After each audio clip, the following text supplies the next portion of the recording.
पृथ्वी हमारा घर, जिसके सतह पर हम रहते हैं। अगर हम पृथ्वी से निकलकर थोड़ा सा दूर जाएं तो देखेंगे एक पृथ्वी जैसा और कई तरह ग्रह एक लाल उबलता हुआ गोला के चारों ओर घूमते रहते हैं।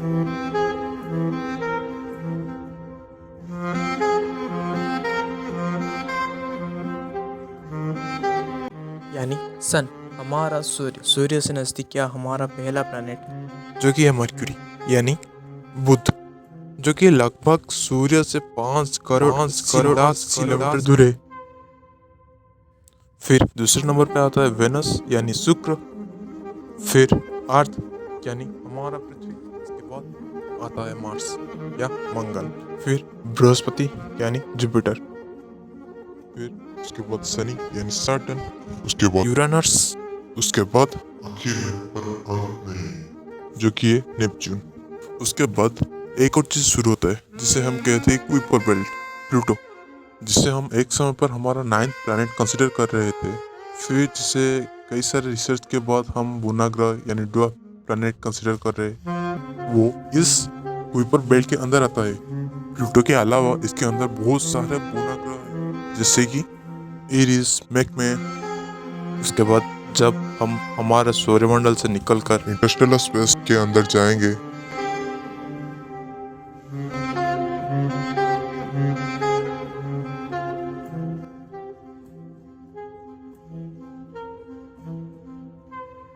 हमें कई सारे, ये सारे का मूल्य 100 करोड़ से भी ज्यादा हो सकता है, तारे, ग्रह, ब्लैक होल्स, कई तरह नक्षत्र या कॉन्स्टलेशन। आज तक नासा का एक्सोप्लैनेट साइंस इंस्टीट्यूट ने 6000 से भी अधिक एक्सोप्लैनेट या ग्रह जो हमारे सौरमंडल से बाहर है खोजा गया है। इन सबको मिलाकर एक गैलेक्सी बनता है और हमारे गैलेक्सी का नाम है मिल्की वे गैलेक्सी। हमारे मिल्की वे गैलेक्सी में सबसे भयानक या रहस्यमय चीजें जो है, एक ब्लैक होल है जिसका नाम Sagittarius A star. ये तो कह नहीं सकते कि सबसे बड़ा है, पर हम ये जरूर कह सकते हैं सबसे भारी है। सैजिटेरियस से हमारे मिल्की वे गैलेक्सी का बीच में। उसके बाद हमारी गैलेक्सी यानी हमारे मिल्की वे गैलेक्सी के अंदर कई लाखों या करोड़ों, हमारे सूर्यमंडल जैसा कई करोड़ों सूर्यमंडल हो सकता है। इन सबको देखकर एक पॉइंट पर यह नहीं लग रहा कितना छोटा है यार, और उसमें से हमारा पृथ्वी वो तो पिद्दी सा है। और एक पॉइंट पर ये देखो कि हम जब घर से बाहर निकले तो दिखेंगे एक गांव के अंदर है, फिर हमारे गांव एक जिला या डिस्ट्रिक्ट के अंदर है, फिर हम एक राज्य के अंदर है, फिर देखने को मिलेगा कि हम एक देश के अंदर है, फिर एक कंटिनेंट के अंदर, एक महाद्वीप के अंदर है, फिर हम सब एक पृथ्वी या अर्थ के अंदर है, फिर हम सब एक सूर्यमंडल या सोलर सिस्टम के अंदर है, फिर हम हमारे सूर्यमंडल मिल्की वे गैलेक्सी का एक पार्ट या एक हिस्सा है। हमारे ये मिल्की वे गैलेक्सी उसका सबसे नजदीक या नियरेस्ट जो और एक गैलेक्सी है जिसका नाम है एंड्रोमेडा गैलेक्सी। एंड्रोमेडा के बाद आता है ट्राईएंगुलम गैलेक्सी। फिर ये सब मिलकर और बहुत सारी गैलेक्सी है, एक बनाते हैं लोकल ग्रुप क्लस्टर। फिर ये गैलेक्सी क्लस्टर सब मिलकर बनाते हैं सुपर क्लस्टर। इतना दूर आने के बाद क्या आपको ये नहीं लग रहा क्या सच में हम इस ब्रह्मांड में अकेले हैं? पता नहीं, हम तो ये नहीं कह पाएंगे कि हमारे तरह और इस ब्रह्मांड में नहीं भी हो सकते, पर इतने बड़े ब्रह्मांड में कुछ नहीं कहा जा सकता है। पर 1977 में कुछ ऐसा संदेश मिला जो कि एलियंस के ऊपर यकीन करना और भी बढ़ाता है।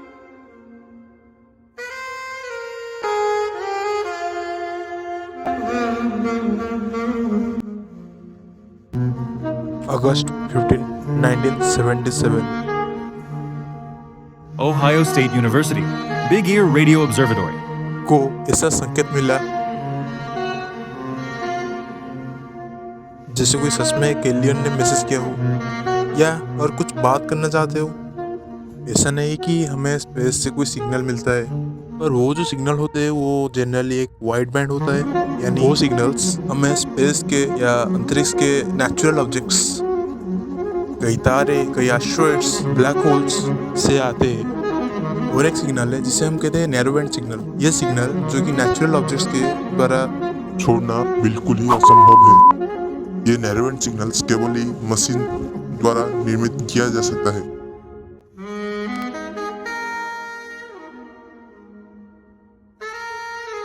ये तो कहा जा सकता है कि मानव निर्मित वस्तुओं वाइड बैंड सिग्नल भेज सकते हैं, पर जो प्राकृतिक निर्मित वस्तुओं जैसे कि एस्ट्रॉइड, ब्लैक होल्स या कई तरह तारे, वो कभी भी एक नैरो बैंड सिग्नल नहीं भेज सकते। पर ये जो 1977 की सिग्नल था, ये एक नैरो बैंड सिग्नल था और ये 30 गुना ज्यादा ताकतवर था उन सिग्नलों से जो कि हमें अंतरिक्ष के साधारण तौर पर मिलता है। और ये सिग्नल 72 सेकंड्स तक चला।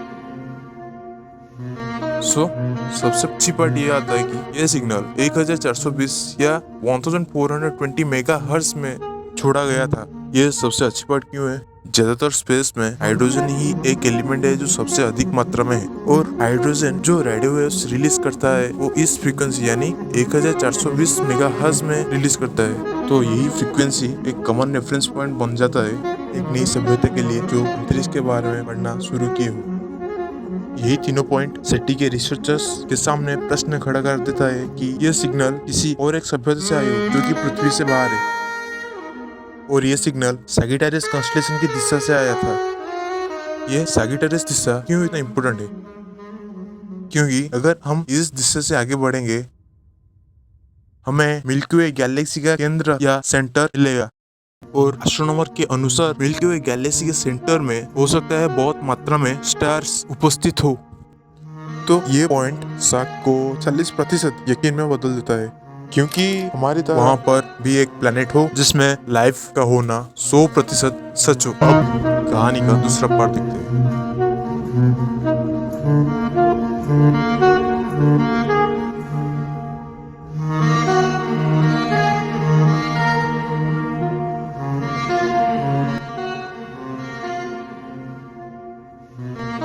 Ohio State University, Big Ear Radio Observatory को एक मजबूत असामान्य संकेत प्राप्त हुआ।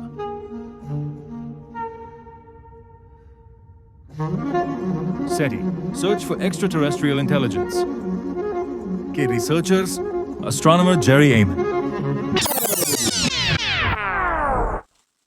जब astronomer Jerry big year telescope के डाटा को रिव्यू कर रहे थे तो तब उनके सामने एक स्ट्रॉन्ग अनहोनी सी सिग्नल उन्हें मिला। सिग्नल बहुत ज्यादा ताकतवर था और पूरी तरह से पतला था, जो कि इसके कोई भी वस्तु द्वारा निर्मित होना असंभव है। और ये 1420 मेगाहर्ट्ज हाइड्रोजन लाइन के पास दिखाई दिया। उसके बाद एस्ट्रोनॉमर जेरी एमन और उनके साथियों ने मिलकर ये देखा कि कहीं ये कोई मशीनी त्रुटि नहीं है, और क्या पता यह सिग्नल कोई मानव निर्मित वस्तु या मशीन के द्वारा छोड़ा गया हो।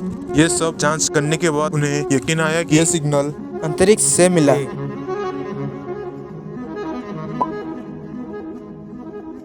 उसके बाद एस्ट्रोनॉमर जेरी एमन ने ये डेटा को अच्छे से जांचा और 6EQUJ5 के ऊपर सर्कल किया और साइड में लिखा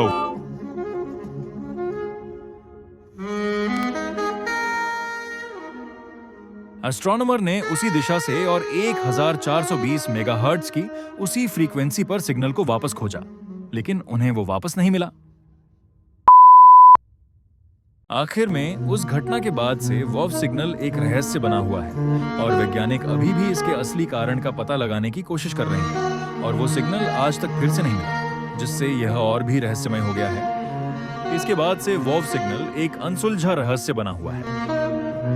फिर आता है साल 2024। Planetary Habitability Laboratory at the University of Puerto Rico at Arecibo। उन्होंने संग्रहित डेटा में समान हालांकि कमजोर सिग्नल्स की पहचान की है, जिन्हें वे मिनी वॉव सिग्नल्स कहते हैं। वे प्रस्तावित करते हैं कि एक शक्तिशाली ट्रांसेंट जैसे कि एक मैग्नेटर, एक शक्तिशाली चुंबकीय क्षेत्र वाला न्यूट्रॉन तारा ने एक ठंडे हाइड्रोजन बादल को क्षणिक रूप से उज्जवल किया, जिससे 1420 मेगाहर्ट्ज सिग्नल उत्पन्न हुआ।